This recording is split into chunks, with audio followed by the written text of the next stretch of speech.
Good afternoon. Welcome to this week's Blue York One News. I'm Jonathan Sauerschell from NYCFCBlues.com and Blue City Radio. This week, we're going to review our first loss of the season and preview the upcoming game against the New England Revolution, as well as tell you what players will be missing that game because getting called up to their international teams. First thing was last Friday, NYCFC hosted the Orlando City SC at Yankee Stadium on the Friday night game. The nationally televised game. In front of 24,500 fans, NYCFC lost 1-0 to Orlando. A 7th-minute goal by Kyle Larin proved to be the only goal of the game and the difference in the outcome, as NYCFC had 66% of the possession, took 15 total shots, but only put 5 of those on target and were unable to score. Coming out in the 3-2-2-3 formation that they had shown the week before against Toronto, NYCFC struggled in the first 10 minutes to defend in wide areas. They lost their shape, and Orlando was able to get towards the goal line, put in a cross that Josh Saunders misplayed. He seemed to get caught flat-footed, and he sort of palmed it to Kyle Larin's head, and it went off his head and into the goal. But don't let the error fool you. There was a defensive breakdown throughout the first 10 minutes as the three at the back predictably struggled in wide areas against a team that liked to get down the sidelines. And if a good cross had been put in, Kyle Larin was wide open either way on that goal. Afterwards, NYCFC actually started to come into the game really well and defended very stoutly. A lot of this good defending actually came from their midfield, as their midfielders, which was the same four as the previous week, Pirlo, Bravo, McNamara, and Mix, put great pressure on the ball to prevent Orlando from getting those quick counterattacks, thus leaving Kyle Larin isolated. And from the 10th minute through about the 60th, Orlando didn't do much of anything on offense. And that was a testament, a lot of it, to the midfield, and then also Ronald Matarrita, who completely locked down the left-hand side of the field. While the midfield delayed any counterattacks, Matarrita got over to then snuff out any remainder of that counterattack. He had 13 tackles and 5 interceptions on Friday. NYCFC crafted a lot of possession from the game, but actually got very few clean chances. One of their few clean chances was a beautifully worked corner kick routine, where Andrea Pirlo hit basically a pitching wedge into the far side of the box that Mixed Disc ran onto from about 40 yards out. He made a dead sprint to get onto it just at the 18-yard box and put it on goal. Unfortunately, goalkeeper Joe Bendick came all the way out to block it. But it was a beautifully worked piece of timing, skill, and precision by NYCFC. However, they weren't able to get a goal coming close a few times, including a really nice, with Kyrie Shelton putting one wide when he could have maybe fed it to David Villa for an easy put-away, among other things. NYCFC went into the half still down 1-0, but feeling optimistic. At the halftime, they made their first change. They took out Kyrie Shelton, who struggled at right wing, and put no pressure on Breck Shea at left back, and then brought in Steven Mendoza, who again immediately impressed with his willingness to take on opposing defenders and his speed. He crafted a good chance later on in the second half, and he unleashed a cannon of a shot that went off the post. Mixed Disc got a beautiful chance in the second half after a lovely worked give and go near the penalty box area, and sprinted right onto it, and probably should have done better. Bendick did make the save. You would wish Mixed Disc maybe could have put that away, and you wonder if a more natural finisher could have. But Mixed Disc had a very strong game overall, was very active, was doing his best to link up play, which was good because Tommy McNamara struggled a little bit. While active in defense, his first touch was sloppy, personified by a second half moment where he took a touch, the ball went about 5 yards away from him, he took 2 steps, and then went to ground, ostensibly trying to get a penalty, but it really, from all accounts on replay, it looked like it maybe could have been a dive. It was not a good game for Tommy McNamara. David Villa was isolated and only had 1 total shot, 0 on target. Partially that's because the wide players, especially in the first half, Shelton and Tony Taylor, did not offer a lot of danger so the defense was able to key in on David Villa and just give space to those wide players. Mendoza did offer more in the second half, and potentially getting himself in line for a start this Saturday, especially with some players going to be missing from the roster. In the second half, Federico Bravo, right about the 63rd minute, Federico Bravo was taken off for Mehdi Bellucci, partially because Federico Bravo had taken a very hard challenge in the first half from Breck Shea.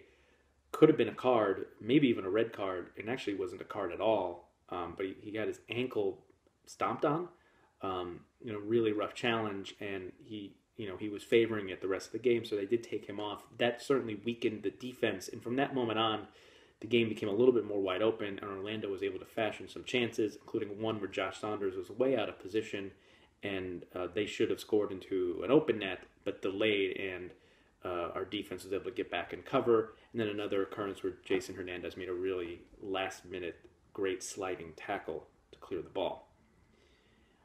In the 77th minute, NYCFC made their final change, taking off Tommy McNamara for Patrick Mullins for his first minutes of the year. Thus, another game where we didn't see Kwadwo Poku, though he was on the bench for this game. He did not get to come in.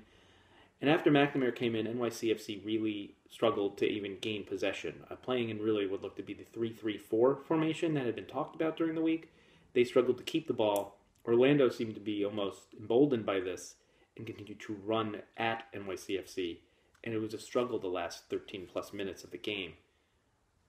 Personified by the end of stoppage time, NYCFC spent a good minute to 90 seconds just passing the ball around the midfield as opposed to trying to get it forward to set up opportunities to get a shot on goal. In the end, after Andrea Pirlo free kick in stoppage time went over the bar, and then another free kick from the side of the box was played back to Matarrita, who hit it over the bar, NYCFC lost 1-0 in a disappointing result in a game that they could have won, and you'd like to see them finish their chances better, but also encouraging because really the defense, after those first 10 minutes of confusion, settled down fantastically well and really, really controlled the game until substitutions were made and the game opened up later in the second half. With that, NYCFC is now 1-1-1 on the season with 4 points, and will be having another home game this Saturday at 3 p.m. against New England Revolution.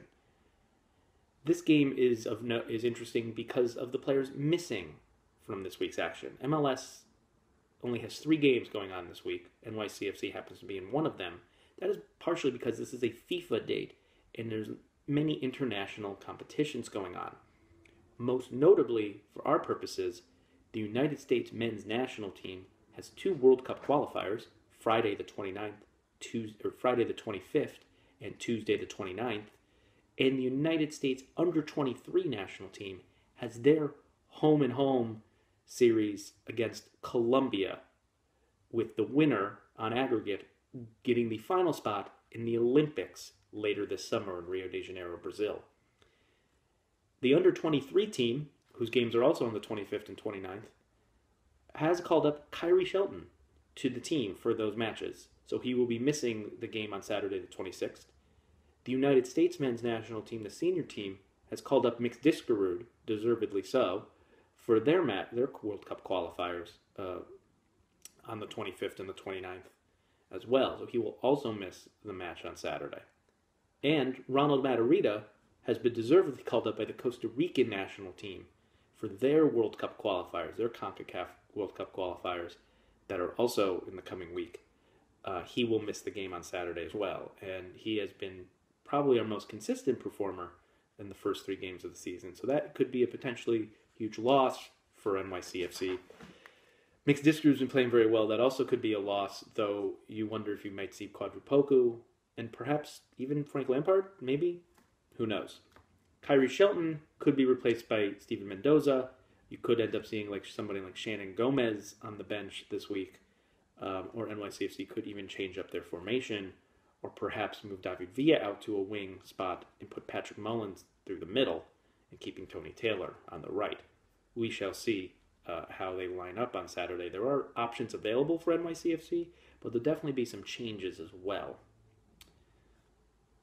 So with that, the Revolution are coming to town, also missing 2 key players. Javon Watson, their right back, newly acquired this season, has been called up to the Jamaican national team for their World Cup qualifiers. However, he also received a red card last week and would have missed the game through suspension anyway. The second player that they're missing is probably the most important player. Lee Nguyen, arguably their best player, the player who drives their entire attack, has also been called up to the United States for their qualifiers. So New England will be without him and will be looking to try to get off their bad streak without their top player. They lost 3-0 over the weekend to Philadelphia in a game that probably could have been a lot worse. Bobby Shuttlesworth saved 2 penalties in that game for the Revolution.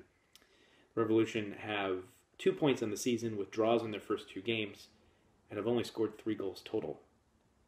There is some concern in New England that they're not fully using their talent available.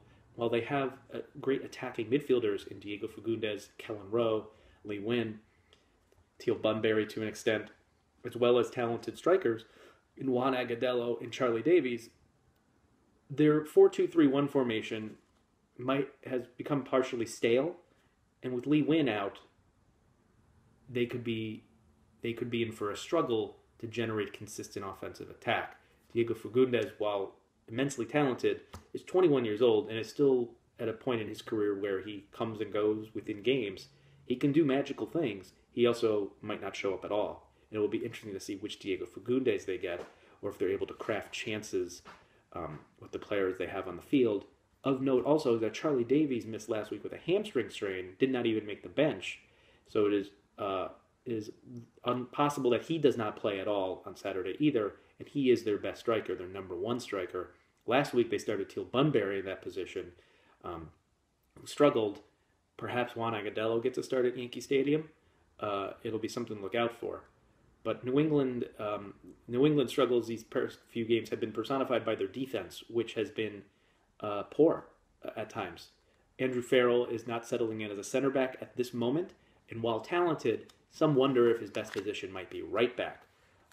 Perhaps you could see him moved out to right back. While that doesn't seem likely, you never know. He did play that position for his first couple of years in the league, and some analysts really feel like maybe that would be the better spot for him right now. Jose Gonçalves, while a steady presence, is potentially struggling with Farrell next to him. Chris Tierney at left back is always solid and can be counted upon, but then of course there's questions at right back. Perhaps we'd see Darius Barnes at right back, who missed all of last season with injury. You could see him come back into the lineup and start at right back if Farrell stays at center back. But they have some concerns on defense. They definitely don't have concerns in goals. Bobby Shuttlesworth has been nothing short of fantastic and has quietly established himself as one of the best goalkeepers in the league. So with that in mind, we're going to try to make a prediction for this game. I think NYCFC ultimately has more talent than New England at this point. New England is struggling. They are missing some of their key players, and really maybe their 2 key attacking players, which is Charlie Davies, who's a perfect fit for what they try to do, and Lee Nguyen, who's the one who takes advantage of all of the space that's created. Without those players, and with a defense that has been struggling this season against an NYCFC team that will look to hold the ball and put pressure on them, they could be in some trouble. I think that NYCFC, while losing 1-0 was disappointing, their defense has steadily improved each game. Their offense, while at times predictable, they still have a lot of the ball and still can create more chances.